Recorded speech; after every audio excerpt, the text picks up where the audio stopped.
followed by Cheryl Gray. Randy Houchins, Cheryl Gray.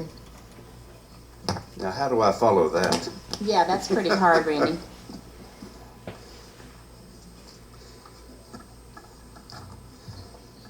All right, I didn't really prepare anything today, but I've got a handout for y'all. I think y'all know me. I've been here enough times. I'm Randy Houchins. I've got 2 kids in middle school. What's that? That's right. I'm not shaving until Common Core is gone. That's why I've grown the beard. And I'm trying to figure out how to make my YouTube channel a non-profit so I can benefit from that. My YouTube channel is rotten. Republic of Texas Tackling Education Nonsense. So I post all my videos there. And I'll post Caitlin's as well. Caitlin, thank you for your testimony. That was great. All right, so in November I gave y'all examples from the STAR tests, grades 3 through 8. I didn't tie the wording and the TEKS to what creates the need for the question. So today's handout actually ties the questions to the actual wording in the TEKS that creates the issue. So that's what I wanted you to look at today. You heard from teachers in Wimberley earlier this week, Jamie Thibodeau. This is not a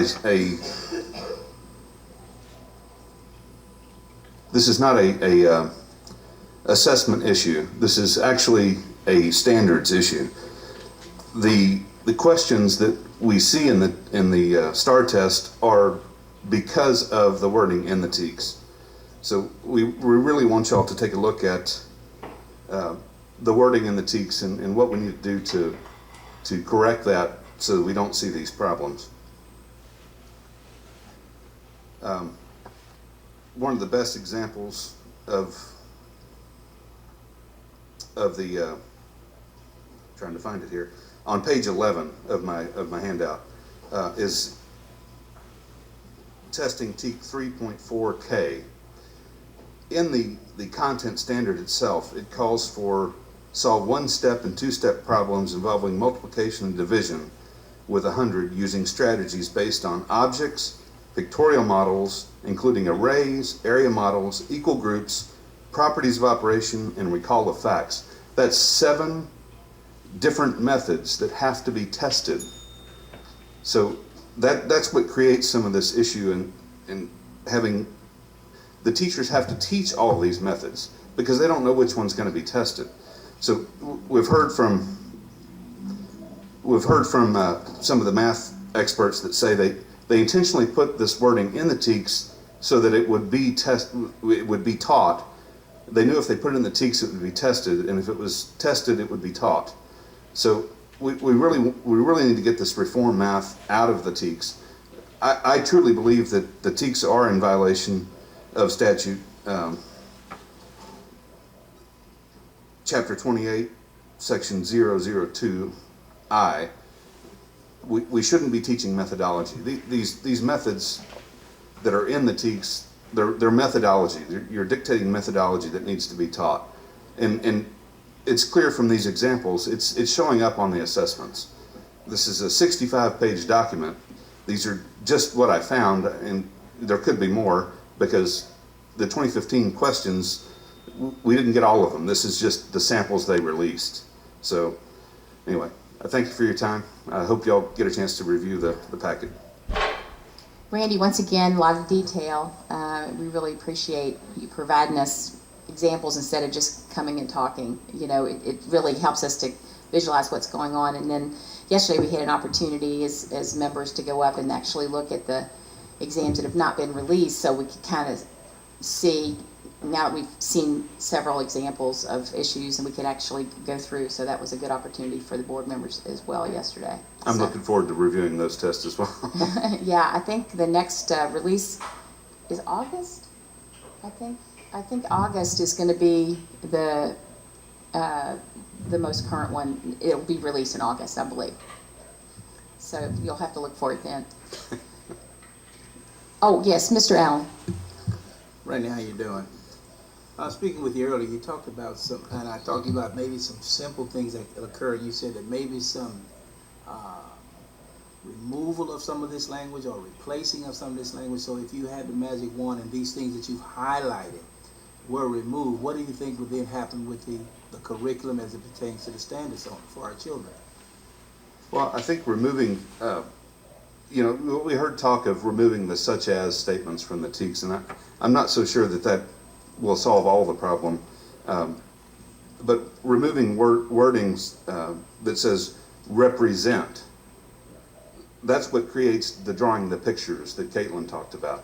When you just have to represent a function dealing with fractions, they draw pictures. They're not actually asking them to solve or calculate. Being very particular in the wording, removing that represent, and it shows up quite a bit. Most of the problems I've highlighted here are because of the wording of represent. Here, 3.5 says represent 1- and 2-step problems involving addition and subtraction of whole numbers. That's what creates the need for pictures and not actual calculation. To me, if the student has to actually calculate and come up with a solution, it demonstrates understanding of the concept. Drawing a picture doesn't really mean that they understand how to actually perform the calculation, and that's part of the problem that we see. So you've got students who can recognize models and pictures, but they can't actually do the math.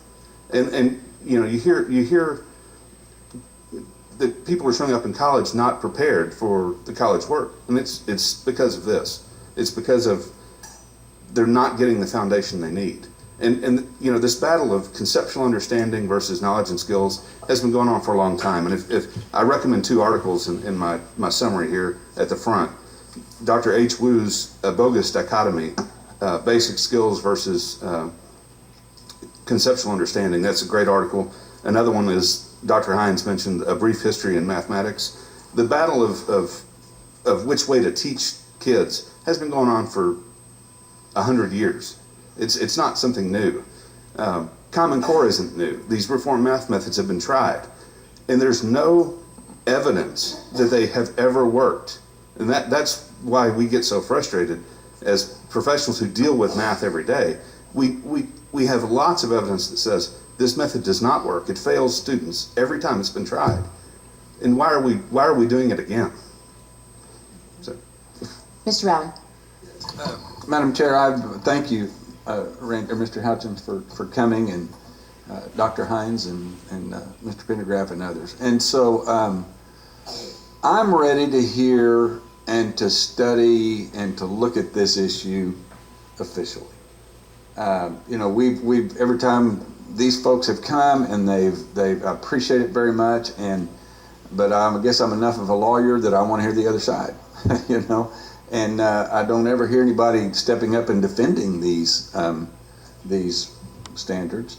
I wasn't on the board, by the way, at the time that they were, just make that clear. Not that I'm throwing my colleagues under the bus, but I wasn't here. Except for you just did. I'm sorry. I don't mean that. I know that's okay. But it may be that they're the best standards in the country. But I don't. I never hear the other side. I never hear it defended. So I guess I don't know if I need to officially request an agenda item. If so, I guess I am. Because I would like to look at this issue in something other than the context of having testifiers come in and point out, which they have very adequately or competently done, the various issues that exist within these standards. And so I don't have a... Do you agree, Mr. Houchins? I have a question. Mr. Houchins, do you agree with that? I do agree, and thank you. That's why I question. tried to give y'all an out saying you're in violation of statute, Chapter 28, Section 002I. That gives you a reason to reopen these, because I do believe that we're teaching methodology, or we're dictating methodology in these standards. Ms. Perez. Thank you, Madam Chair. Thank you, Mr. Hutchins, for coming, and to Dr. Hines. I have to agree with Mr. Rowley. I would like the opportunity to hear from other individuals.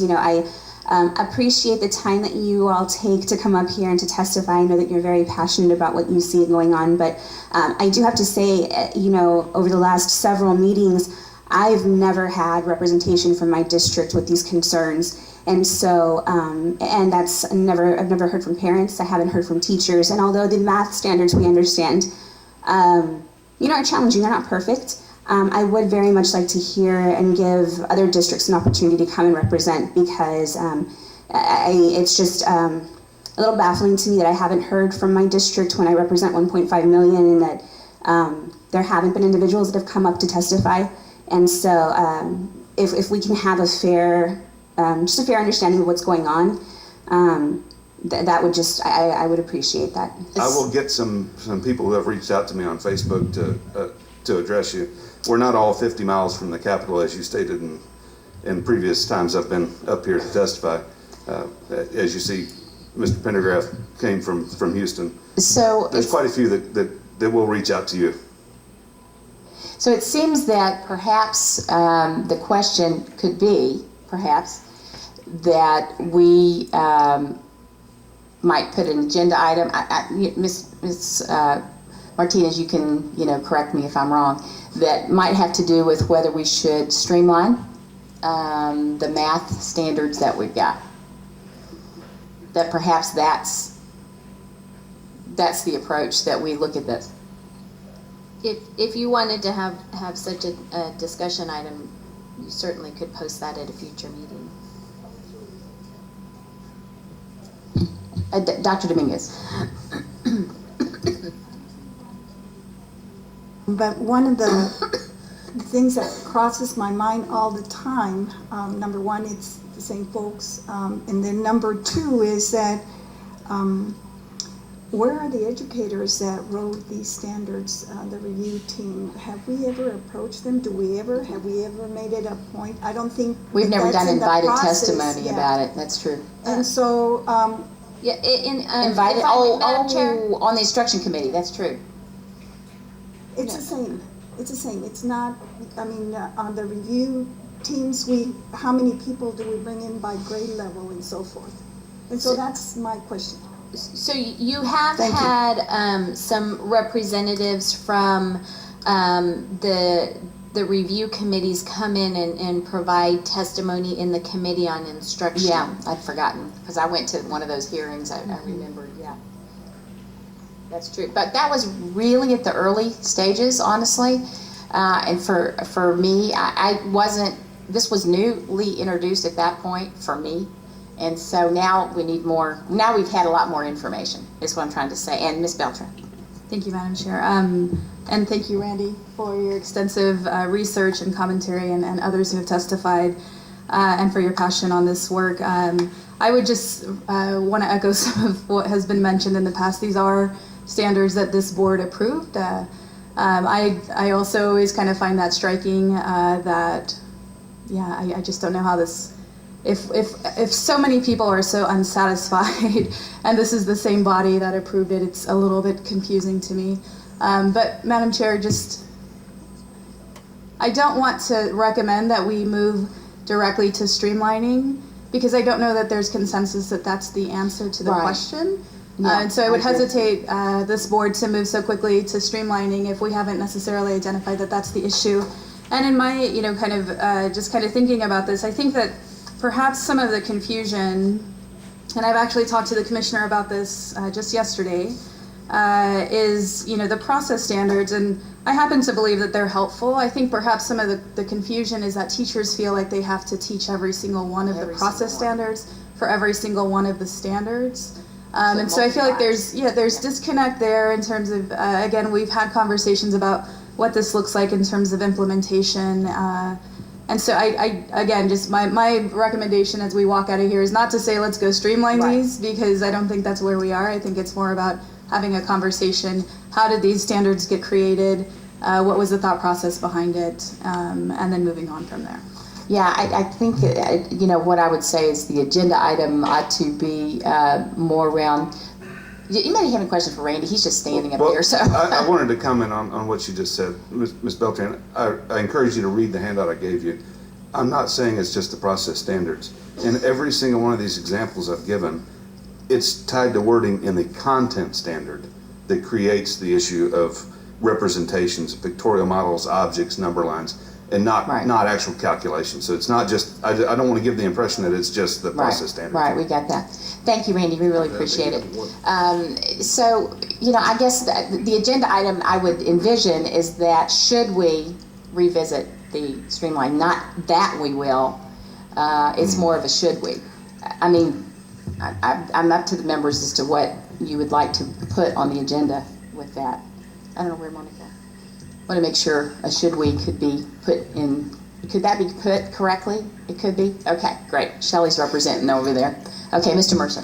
Yeah, I want to support my friend from Amarillo said we definitely need to at least discuss it, at least look at it and see what's going on. But I want to caution the board, because we have our own process. If we decide this is not an agenda item to streamline, but our own standards say streamlining is not a rewrite, not a revision. In fact, we even say in there we use the foundation document, which the current standards, and nothing will be added. So if we decide that in the future that we're going to go streamline math, and again, Madam Chair properly mentioned, this is not an agenda item to streamline, just discuss it, should we look at that? But I would caution the board this time strongly that if we look at it, it's not a rewrite or revision. Our own standards say that a streamlining, we take the current document, which is our foundation, and nothing's added. It's just streamline. Thank you. Right. Mr. Maynard. I kind of feel, I think I understand how Ben Carson feels now, like getting the debate like that. So I had my hand up a long time. Mr. Maynard, I've been totally neglecting you this meeting. I really apologize. It's getting a little personal here like that, and so like, I don't know. So like it, so yeah. Yeah, I wore a tattoo just to... I know. I'm just telling you. You need to put a red cloth in the front of your computer or something so I do. So, and I think that, and I'm just going to make a comment. And Randy is a constituent of mine, and I've had a number of conversations, and I think though that, while this board did adopt these, is that I think that this board also needs to understand too is that when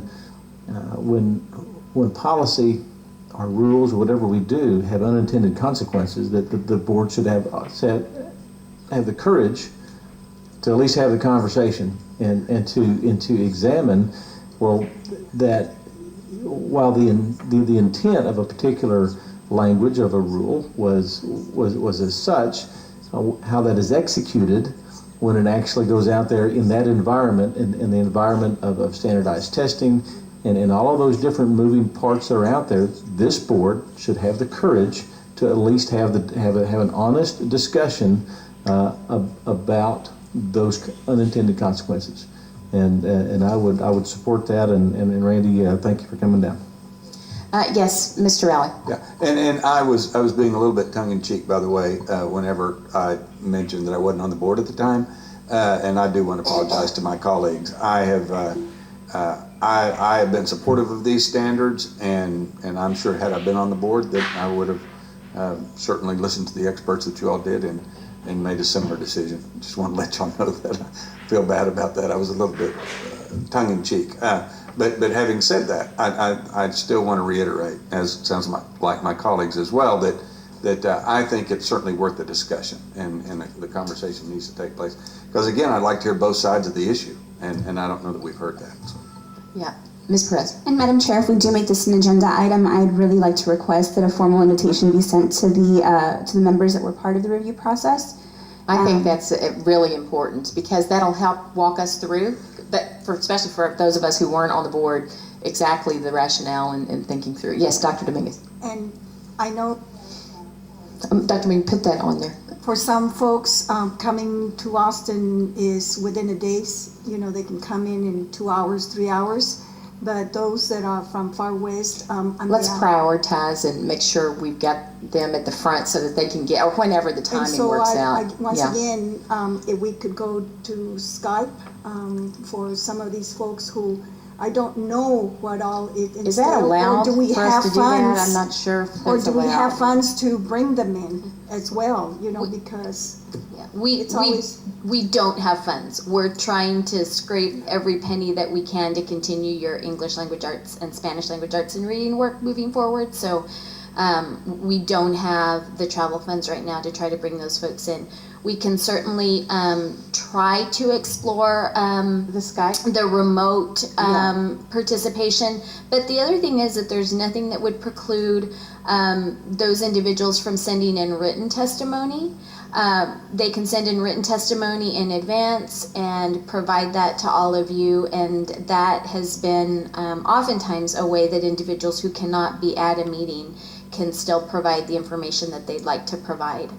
So that would be another option. But yeah, and while that's true, when they're standing here, it makes more of an impact. Yeah, it does. And so no one can deny that piece. Yeah, that's true. Thanks for clarification. Yes, Ms. Cargo. Do you mean Skyping the 6 or 7 experts, or do you mean all the review panel members? What, Just some representatives, I think is Just what you were. representatives who may want to, but don't have The the funds or review the means committee. or the time, the review committees, yeah, to come here. I mean, I or don't maybe know one how. from, we I mean, there are plan probably to- 100 and something review panel members. Yeah. We just have to be careful of precedent, That's correct. that the but- public doesn't think that all people who can't come can Skype with us, or that's why I was asking for the clarification. Well, that's true, because we do have to be a little careful. And so definitely we're setting a precedent just by revisiting or bringing it as a discussion item. And so we're gonna do that, then everybody that was there should have an opportunity to be invited to at least participate. So we need to think about that. Yes, Ms. Miller. I agree with Martha and Tom and so forth and Barbara. And granted, I wasn't here that either, Marty. But the thing is these parents and children have come to us, and this is about children, you all. This isn't about politics. This is about our children and their future and their learning. And it just breaks my heart to realize that maybe that little 4th grader missed out on something wonderful at 3rd grade. But what I want us to show the people that we represent, that we have a heart, and we're listening. We're not ignoring you, okay? I think the worst thing in the world is for us, thank you very much, bye, okay? Turn your paper in, okay? And then we go on down the road. And I think that's what I'm hearing Martha kind of indicate. Okay, we need just to respond, and we need to do what we can, as Marty has brought up. And I applaud you, Marty, for going there and doing whatever we need to do. And Chairman, absolutely, Nana, please. Yeah, I think we're in general agreement here that it's time to revisit whether we should be streamlining, and we've just had that's general consensus here. I will just warn you that July meeting is going to be a really long meeting if we put it in July. So we may want to do that in July, but I would just tell you, because we've got the English language arts reading, if that will be after our final review. And there was something else that's really big in July, and I was trying to think what the science is. That will we be discussing the science? The Proclamation 2017. What would be? I can't remember. I know this is way ahead of the agenda. So, Randy, you don't need to stand there. I'm sorry. I thought I'd kind of told you to go ahead. So, thank you very much.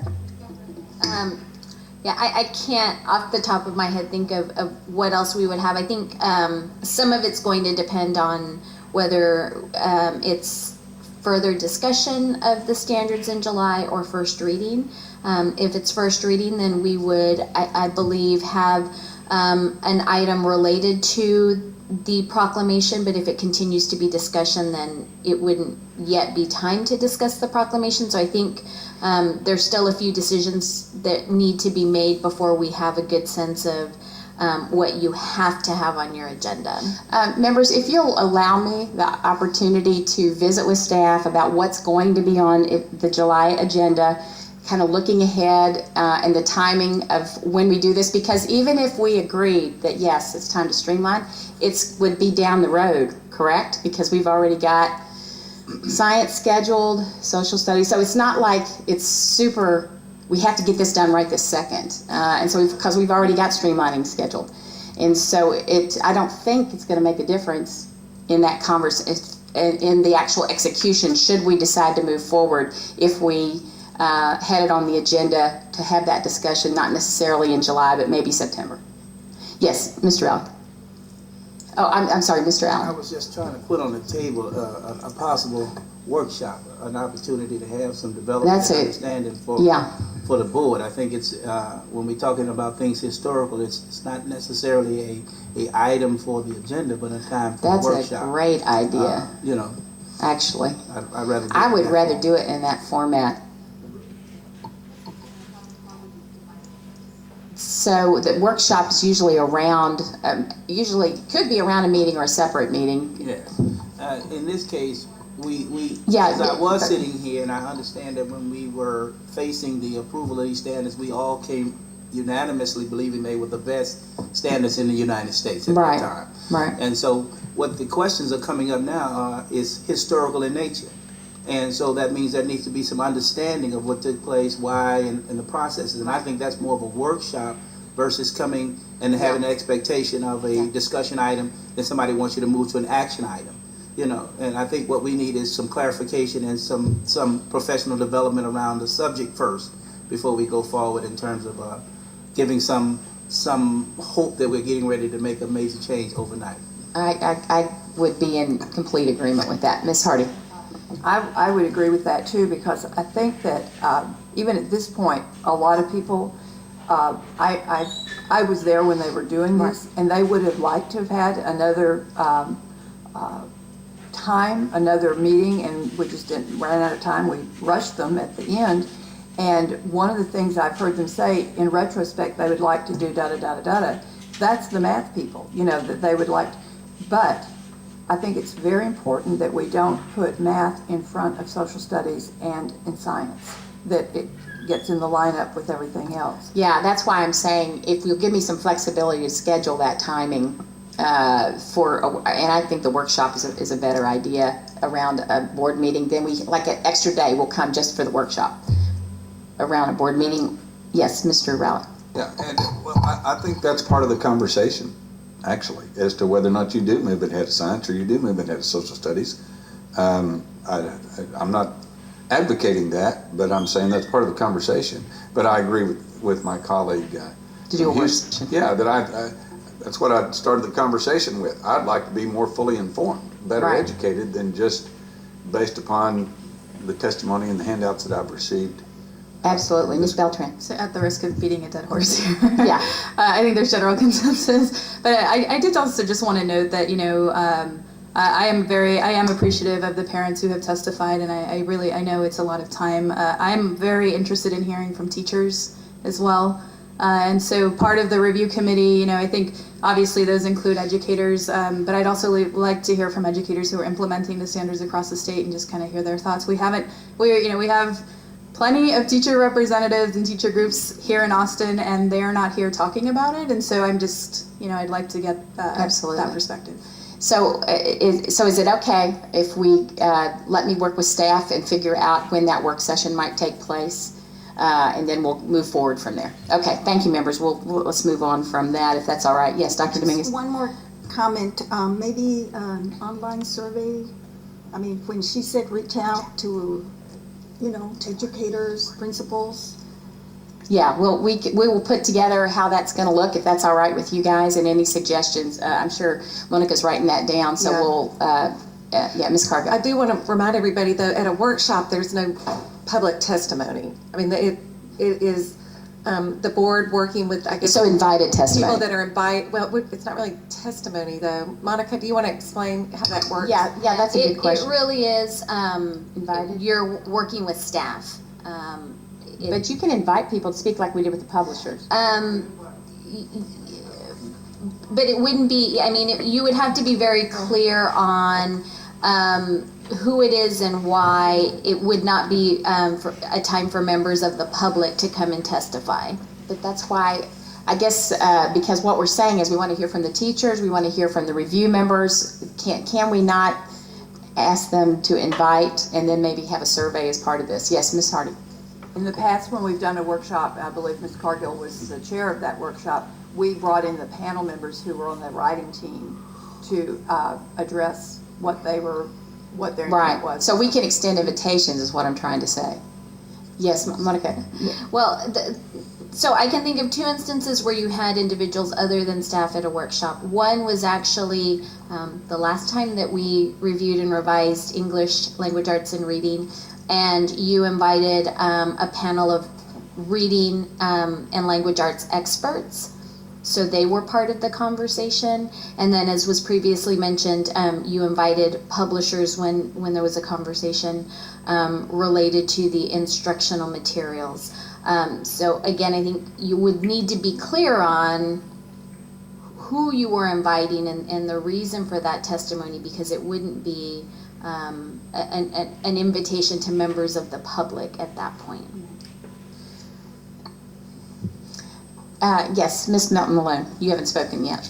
That might be a good time to send it out to the service centers and get them to send it out to their region, and maybe have the written testimony. I mean, can we do that, Monica? I mean, can they write us something and send it in and for us to read during that workshop? Well, you can always ask for written testimony. I don't think it would be testimony that you would read as part of the meeting. It would be information for you to read on your own and to be aware of. Well, I was thinking that way we could get input from teachers. Right.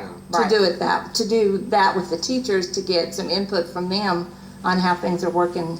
And Madam Chair, I mean, it seems like now you're getting into more of a discussion about some of these processes that you may. I don't know that you're posted to have this level of detailed conversation. I guess is the point I'm trying to make. Yes, Ms. Perez. Thank you, Monica, for the guidance. But I think in support of what Mr. Allen was saying earlier, I think that the first step is having this workshop, and the purpose of the workshop is to get that historical context. And so I think at that point, the people that we invite to come speak should be the individuals that served on the panels at the time who made those decisions, so that we understand where they came from. Okay. And only then. That way we're going into this with a clear understanding of where we first started. And at that point, I think the written, if we want written testimony, we can take that, and then eventually we can work into an agenda item, and then we can invite public testimony. But I think that we need to be very careful with how we get some baseline. Yes. Yeah, gotcha. Mr. Mercer, because we'd like to move on. Mr. Mercer. A humble two-part thing is one of the conversations we had with the commissioner we had Wednesday, and this is my business mind, but I got to make sure. I think it's a two-step process. I think we need to have one, as Ms. Pettis mentioned, historical context of what happened. But after that, the people who wrote it, okay, that's not going to help me solve the problem. I want a second thing later on. We have what I call in business the end user, the classroom educator, and the parents. Right. I want to hear, the other stuff about, because if I wrote it, I might have certain buy-in. This is what I wrote, is what I wanted, but we should get a historical context of what was meant. But we're going to solve the problem. I want to talk, when we move on to a second session to solve the problem, I want to talk to those end users without any kind of bias whatsoever. I want to talk to the classroom educator and to the parents, and maybe even kids too, who are doing this. Because if I don't focus on them, if I focus on the problem, Mr. Rowley reminded me earlier this week about with all of his complaints. We hear all the complaints, but how are we going to solve the problem? I think if we listen to the classroom educator and the parents, we can solve the problem. So what I'm saying is a two-step process. One, let's get historical contents just to make sure we have our information right. To be fair, we hear both sides. But to solve the problem, I think we need to then focus, say thank you. I don't need to hear personally from any more organizations after I get my contents. When I want to solve the problem, I want to yield to that classroom educator and to that parent. Thank you. Yeah. Okay. All right, members, we will move on, and I think there's general agreement around that. Chair Porridge? Yes.